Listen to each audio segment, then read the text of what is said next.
White supremacy, it's a thing. Yeah. Again, according to Chris Wallace and the Biden administration. If you missed the debate that happened a couple days ago, it came back up. White privilege, or, well, thank God that didn't come back up. Woo! I would have been like Biden, Wallace. I mean, look at you. Awkward.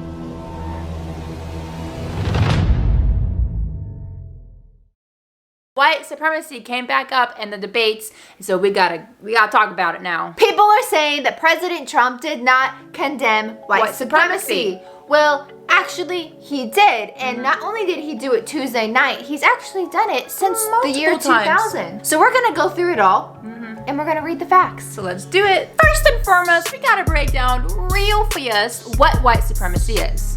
Supremacy, just starting taking out the white part, is being in power over someone by authority, power, force, being basically superior to. Was white supremacy a huge issue in America at one point? Yes. Yes. Absolutely. It's called the KKK, funded by the Democratic Party. Yeah, they were not a good group. No. We're gonna go through the first time to the most recent time the president has condemned white supremacy. Throwing it all the way back to 20 years ago in the year 2000, you know, when everybody thought Y2K was like gonna happen. Yeah. Anyways, in February of 2020, President Trump was having an interview and he said this about a KKK leader. Yes, as I almost dropped the phone, and I quote, "Now, I understand that David Duke has decided to join the Reform Party to support the candidacy." Did I say that right? Yeah. Okay. Of Pat Buchanan. So, the Reform Party now includes a Klansman, Mr. Duke, a neo-Nazi, Mr. Buchanan, and a communist, Miss Fulani. Where's go Fulani? Anyway, this is not company I wish to keep, end quote. Ooh, that means he just completely said, I'm disengaging myself from your Nazis, Klansman, I don't want everybody. Bye-bye. In August of 2016, he said this on his Facebook page.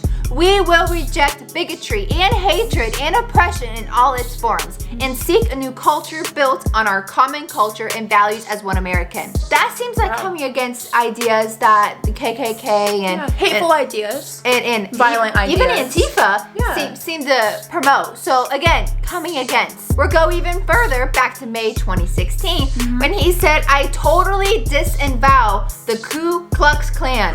I totally disavow David Duke." Ooh. This is 16 years after he said it the first time. Remember that.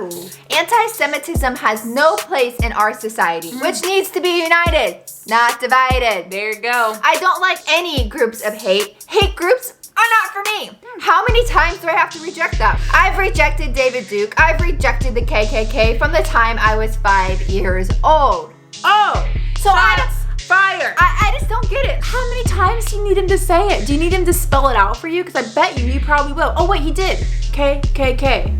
He already spelled it out. You got that? How much more do you need? Let's talk about the Charlottesville incident, because that likes to be brought up. David Wallace and Democrat nominee Joe Biden claims that the president said in response to riots in Charlottesville that happened in 2017 that neo-Nazis were, quote, very fine people. Well, that's actually fake news. So are we surprised? No. The real quote was this: "They were very fine people," those words again, "on both sides." And I'm not talking about the neo-Nazis and white supremacists. Whoa. So you're telling me they cut off that second half? Oh my gosh, it totally sounds like something Don Lemon would do. And then to finish off President Trump's quote, he says, "Because they should be condemned totally," end quote. So basically he just said, disregarding the neo-Nazis, the KKK, the hateful people, there are very fine people on both sides. This whole rhetoric people want to jump to and run with, that he said that white supremacists were very fine people, it's all fake.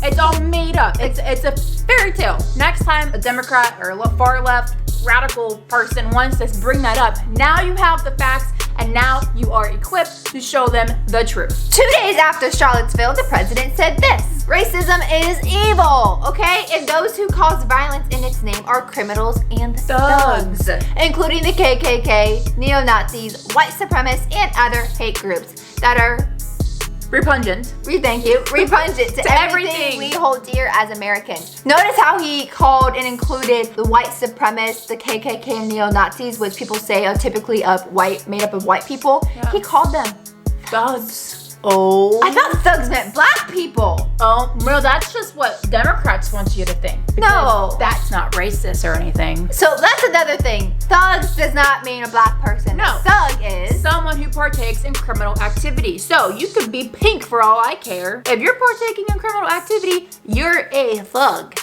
That does nothing to do with your skin color. You could be white as Wonder Bread and still be a thug. We all know it happened in 2016 with Chris and Trump, but it happened again during the first presidential debate of 2020 when Chris asked him to condemn, the KKK and other hateful groups. He said, sure.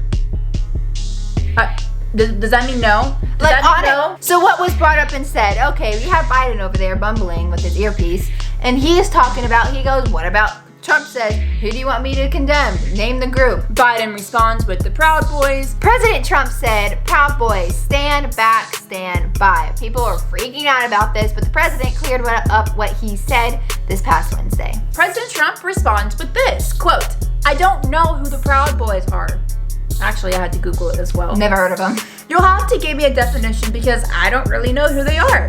I can only say that they have to stand down, let law enforcement do their work, end quote. Proud Boys were a part of the groups of people in Portland who were standing up against the rioters. And the riot. Yeah. Those were those guys. We were sharing all of their stuff. That's the Proud Boys. They do need to stand back and stand by because stand back, let law enforcement do their job. But to also stand by in case somebody wants to defund the police in your city. So with that being said, thank you y'all so much for watching. Continue to rise up, stand tall, and fight back with truth. We're the Patriot Sisters. Be sure to like us on all social media platforms, including YouTube at The Patriot Sisters. And of course, I will see you in the next one.